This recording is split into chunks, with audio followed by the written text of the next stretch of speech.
Assalamualaikum warahmatullahi wabarakatuh. Bapak dan Ibu guru hebat, setelah mengikuti pelatihan mandiri Merdeka Mengajar, pada kesempatan ini saya akan melaksanakan aksi nyata dalam topik yang pertama, Merdeka Belajar. Poin yang saya pilih kali ini yaitu menyebarkan pemahaman tentang Merdeka Belajar. Setelah mempelajari topik Merdeka Belajar, kita diharapkan dapat memahami, yaitu yang pertama, pemahaman gagasan dan prinsip pendidikan berdasarkan pemikiran Ki Hajar Dewantara. Yang kedua, pemahaman untuk memfasilitasi murid agar tumbuh sesuai dengan kodratnya. Yang ketiga, penerapan pembelajaran memerdekakan murid. Pada topik yang pertama ini, kita mempelajari 5 modul. Modul yang pertama yaitu mengenali dan memahami diri sendiri sebagai pendidik. Yang kedua, mendidik dan mengajar.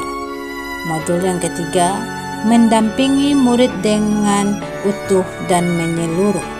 Yang keempat, mendidik dan melatih kecerdasan budi pekerti. Yang kelima, pendidikan yang mengantarkan keselamatan dan kebahagiaan. Sekarang kita akan mencoba menjabarkan modul 1 yaitu mengenali dan memahami diri sendiri sebagai pendidik. Poin yang pertama, mengenali diri dan perannya sebagai pendidik.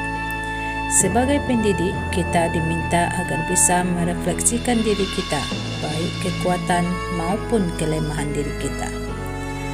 Untuk itu, kita harus belajar secara mandiri untuk terus mengembangkan potensi menghantarkan murid kita menjadi murid yang merdeka. Sebagaimana disampaikan oleh Ki Hajar Dewantara dalam dasar-dasar pendidikan, pendidikan itu menuntun segala kekuatan kodrat yang ada pada peserta didik agar mereka dapat mencapai keselamatan dan kebahagiaan yang setinggi-tingginya baik sebagai manusia maupun anggota masyarakat. Poin yang kedua, apa peran saya sebagai guru? Kita sebagai pendidik harus mampu menyelaraskan peran sebagai pendidik yang relevan dengan konteks murid dan zaman. Sebagai guru, kita harus membekali murid-murid kita dengan pengetahuan, keterampilan, dan sikap untuk terus belajar dalam mencapai tujuan belajar. Guru sebagai penuntun, motivator, dan penggerak ke arah transformasi pendidikan yang berpihak pada murid. Guru juga berperan dalam pembentukan karakter peserta didik sesuai dengan kodratnya. Mengutip pernyataan Ki Hajar Dewantara, memberi ilmu demi kecakapan hidup anak dalam usaha mempersiapkannya untuk segala kepentingan hidup manusia, baik dalam hidup masyarakat maupun hidup berbudaya dalam arti yang seluas-luasnya.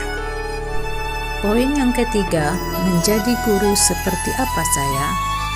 Guru mampu menumbuhkan budi pekerti, mengembangkan bakat dan mengasah keterampilan peserta didik. Sebagaimana dikatakan oleh Bapak Ki Hajar Dewantara, yaitu guru perlu adaptif terhadap perubahan. Tugas guru yaitu yang pertama mendidik, yang kedua mengajar, yang ketiga mendampingi murid dengan utuh dengan menyeluruh. Mendampingi murid dengan utuh dan menyeluruh sesuai dengan kodrat murid, yaitu kodrat keadaan, kodrat alam, dan kodrat zaman. Jadi guru harus menggali dan mengembangkan kodrat tersebut. Asas trikon terbagi 3. Yang pertama, kontinuitas. Yang kedua, konvergen. Yang ketiga, konsentris. Konsentris di sini maksudnya adalah pendidikan harus tepat dengan kepribadian peserta didik.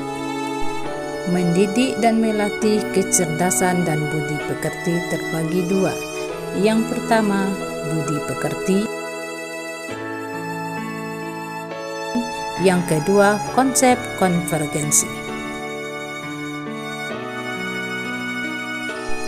Tujuan akhir dari seluruh pendidikan yaitu keselamatan dan kebahagiaan murid hanya dapat dipenuhi dengan memahami peran guru melalui sistem AMOC.